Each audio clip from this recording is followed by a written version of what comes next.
11 красавіка, 21 гадзіна ў Беларусі.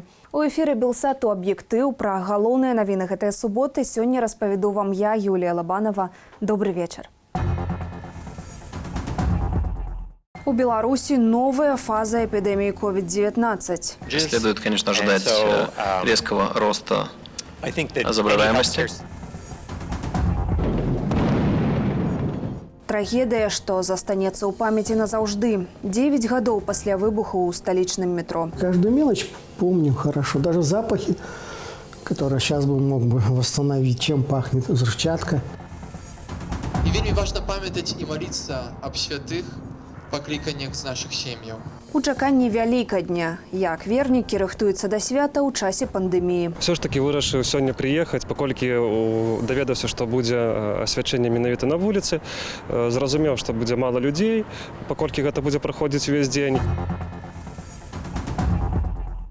Беларусь уваходзіць у новую фазу распаўсюда каранавіруса, і ўрад мае ўзмацніць узаемадзеянне з грамадствам. Такая заява прагучала з вуснаў прадстаўніка Сусветнай арганізацыі здароўя ў Беларусі Патрыка О'Конара. Міністэрства аховы здароўя прызнала, што каранавірусам ужо заразіліся больш за 300 медыкаў. Ці варта рыхтавацца да горшага сцэнара, распавядзе Ярослаў Сцешак. Ситуация с коронавирусом у Беларуси потребует новых узмоцненых захадаў бяспекі, якія ахопяць усё грамадства. Пачынаецца цяжкі час з новою дынамікаю інфікавання і трэба хутка дзейнічаць, каб не перагрузіць сістэму аховы здароўя. Так можна абагульніць сённяшні брыфінг Патрыка О'Конара, які ўзначальвае місію Еўрапейскага рэгіянальнага бюро Сусветнай арганізацыі здароўя ў нашай краіне. Следует, конечно, ожидать резкого роста заболеваемости, возможно, неоднократного. Дело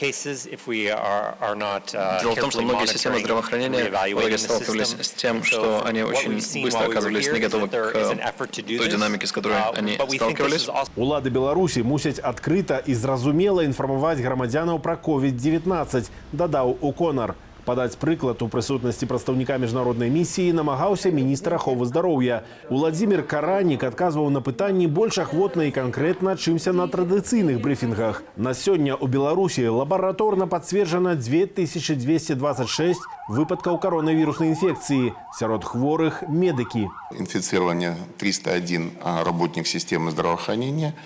Это касается больше всего цифры город Минск.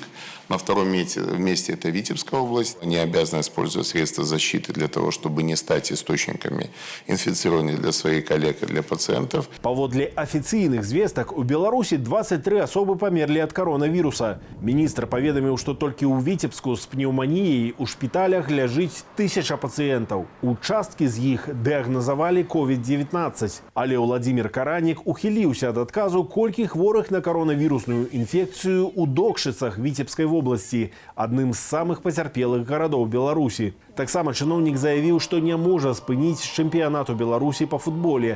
Гэта мусіць зрабіць Міністэрства спорту. Не Министерство здравоохранения принимает решение о его возобновлении либо приостановке. Мы со своей стороны принимаем меры обеспечения безопасного проведения. У сваю чаргу Міністэрства абароны не плануе ні адмяняць, ні пераносіць парад перамогі на 9 траўня. Адна за адной ідуць трэніроўкі жаўнераў, плячо да пляча. Рыхтуюць і месцы для публікі. Коронавируса нет, это всего лишь паника. Это надо просто перенести на следующий год. Не нужно парад проводить, лучше бы маски купили или врачам помогли. Беларусы не только самостойно дапамагаюць медыкам сродкамі абароны, але і ўсё актыўней абараняюцца ад хваробы самі. Часто руки мыть, дезинфицировать руки, уединяться, никуда не ходить по гостям, по улицам не болтаться. Все. Зашла в аптеку, масок нету. А где ее взять? Не купить, парацетамола нету, масок нету. Дышим паром, как у нас говорят, да? Сама жена на работе ходит в наморднике, как вы сейчас стоите. Ну, а государство, мне кажется, вообще ничего не делает для того, чтобы спасти людей от коронавируса. Хвароба не шкадуе нікога. Мінулай ноччу ў рэанімацыі пінскага раённага шпіталю ад пнеўманіі памёр журналіст сайту «Медіа Палесье» Васіль Мацкевіч, які таксама супрацоўнічаў з Белсатам.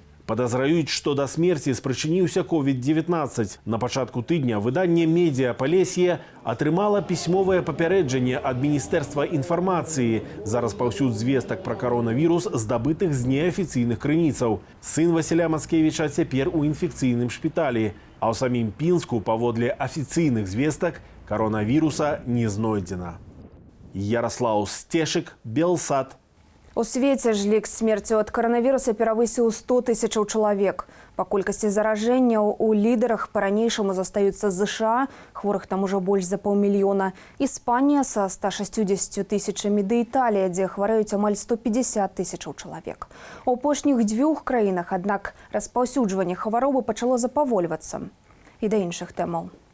Гэта меўся быць звычайны дзень, аднак у менскім метро на станцыі Кастрычніцкая у час пік прагрымеў выбух. Пацярпелі больш за 200 пасажыраў падземкі, а 15 асобаў загінулі. Сёння мінае 9 гадоў з часу трагедыі, аднак сумная падзея дагэтуль не адпускае беларусаў. Ксенія Тарасевіч. Нават сёння, праз 9 гадоў, Ігар Тумаш да самых дробных дэталяў памятае 11 красавіка 2011 года. Увечары мужчына ехаў праз увесь горад у царкву і раптам пачуў выбух. Все отпечаталось на всю жизнь в памяти. Это слишком сильные были впечатления, чтобы упустить какие-то детали. Каждую мелочь помню хорошо. Даже запахи, которые сейчас бы мог бы восстановить, чем пахнет взрывчатка, пыль и как бы паленая резина. Падчас выбуху на станцыі метро Кастрычніцкая загінулі 15 чалавек, а больш за 200 асобаў былі параненыя. На месцы распачалася лёгкая паніка. Вот это одна такая чисто белорусская реакция – сховаться в бульбу на всякий случай. Ну и одновременно много ребят бросилось с улицы вниз помогать вытаскивать. Усяго праз некалькі гадзінаў пасля трагедыі Лукашенка з малодшым сынам Колем усклалі на месца тэракту кветкі. Хвіліна маўчання і загад неадкладна знайсці вінаватых.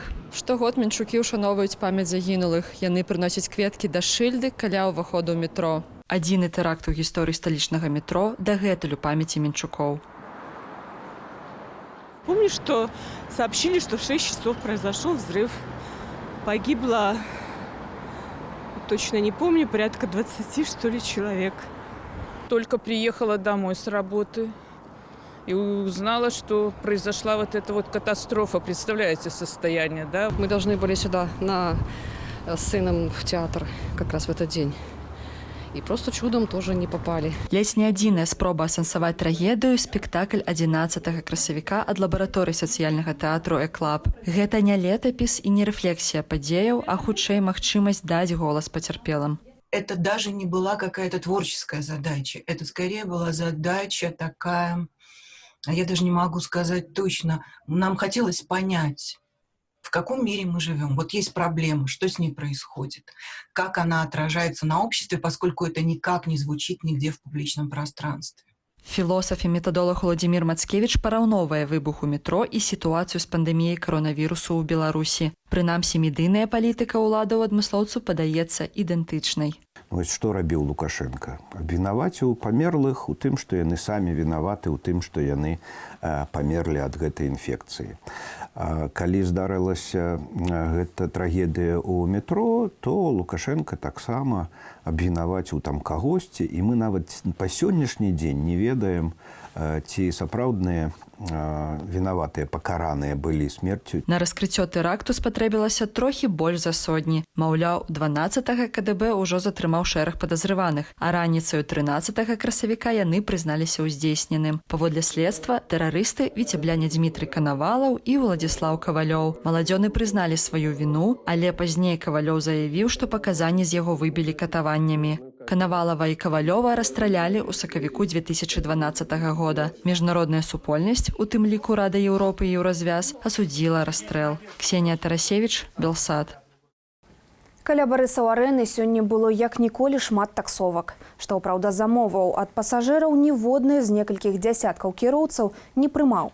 Як патлумачылі Белсату прысутныя, страйк у шашачку арганізавалі з прычыны змяншэння выплатаў таксоўцам, што ўвяла кампанія Яндекс.Такси. С учетом того, что сейчас в Республике Беларусь установились новые правила, по такси Яндекс и Uber признали все-таки такси агрегаторами, то нас обязали установить в машинах и таксометры, и официальную обклейку, устроить официально людей. Соответственно, с этим увеличиваются расходы. Поэтому с снижением заработка работа, в принципе, теряет свой смысл, потому что она уходит в минус. Для того, чтобы хоть что-то заработать, принести домой в семью, нужно проторчать на работе от 12 до 16 часов, и это как бы очень много, потому что водитель, в первую очередь, выматывается. Он устает, и психологическая нагрузка. Паводле таксістаў, гэткая сітуацыя ўжо цягнецца каля паўгода. Разам са скарачэннем бонусаў кампанія Яндекс Таксі падвысіла камісію, якую збірае з кіроўцаў. У выніку заробленых грошай не стае нават на аплочванне лізінгу за аўты. Калі ж дагрукацца да кіраўніцтва кампаніі не атрымаецца, барысаўскія таксісты збіраюцца сыходзіць да іншых працадаўцаў з больш высокімі заробкамі. Вялікая субота – апошні дзень рыхтавання да святого Воскрэшання Хрыстова ў каталіцкім касцёле. У гэты дзень вернікі прыходзяць да споведзі, ды асвячаюць велікодныя стравы. Сёлета ў звыклы парадак унесла змены пандэмія каранавіруса. Наведнікаў у святынях менш, а перасцярогі больш. Галіна Абакунчык падрабязней. У Наталі Демянцей уся сям'я на добраахвотным каранціне. Дома самаізаляваліся дачка з унучкай, а сама Наталя прыйшла да крыжа на падмурках даўняй капліцы ў Лошадскім парку Менску, каб ушанаваць Вялікую суботу. Я сюды вельмі часта прыходжу. Гэта старажытная капліца, намоленае месца. Зараз у час пандэміі, тым более я сюды прыходжу, калі ёсць у маёй душы патрэба. Патрэба памаліцца, паразмаўляць з Богам. Наталя кажа, што з меркавання ў бяспекі не пойдзе ў касцёл і Вялікдзень сустрэне дома, далучыўшыся да малітвы праз інтэрнэт-трансляцыю. У Велікодную суботу вышэйшыя духоўныя асобы традыцыйна аб'язджаюць касцёлы, каб памаліцца разам з вернікамі і асвяціць велікодныя стравы. Сёлета гэта адбываецца выключна на свежым паветры, пад сценамі святыняў. Праграма сустрэч скарочана, а наведнікаў значна менш, чым звычайна. Аднак асвячаць стравы вернікі ідуць кожную гадзіну. Все ж таки вырашыў сёння прыехаць, паколькі даведаўся, што будзе асвячэнне менавіта на вуліцы, зразумеў, што будзе мала людзей, паколькі гэта будзе праходзіць увесь дзень, і вырашыў вось прыехаць. Я адносна прадахраніўся, маленька на ражон не лезу, і другім гэтак жа рэкамендую. Вось якая рэч. Нельга упадаць у тую паніку, якая ёсць цяпер. І многія людзі, яны баяцца. Я паважаю іх страх, я паважаю тое, што яны хвалююцца пра сваіх знаёмых, пра сваіх сваякоў, але я лічу, што ёсць боскае наканаванне. І Бог заўсёды заступаецца за тых, хто верыць і хто просіць. І ўсё ж менш, чым звычайна, вернікі прыходзяць таксама і да споведзі, а захаду перасцярогі трымаюцца і парафіяне, і духоўныя асобы. А таксама святары заклікаюць сустракаць свята як у касцёлах, так і дома. Асаблівым чынам хочу звярнуцца да ўсіх, якія будуць глядзець нас, маліцца разам з намі, каб сапраўды перажывалі духу веры. Асаблівым чынам, калі цяпер у Вялікую суботу, перад дзень да Вялікадня, будзе вечарам аднаўлення сакраменту хросту. Запаліце, калі ласка, свечку у сябе дома і разам аднавіце гэты хрост. Бо гэта першы крок і першая, можна сказаць, надзея на збаўленне, якую касцёл дае. У касцёле таксама паведамляюць, што праз інтэрнэт-трансляцыю урачыстых святых імшаў можна таксама супольна памаліцца, атрымаць святарскае благаслаўленне і асвяціць святочныя стравы на велікодны стол. Вігілія ў Воскрэшэння Хрыстовага распачнецца ў касцёлах сёння позна ўвечары. Галіна Абакунчык, Белсад. Напярэдадні Вялікадня немагчыма не згадаць і прыгожай традыцыі размалёўвання яек. У нашых заходніх суседзяў працягваецца строгі каранцін, які распаўсюджваецца ў тым ліку на забарону наведваць публічныя установы. Аднак, да прыкладу, польскі музей фальклору пад адкрытым небам у Любліне да абмежаванняў падышоў творча і перанёс штогадовыя велікодныя семінары ў інтэрнэт. Відэаінструкцыя вашай увазе без каментара.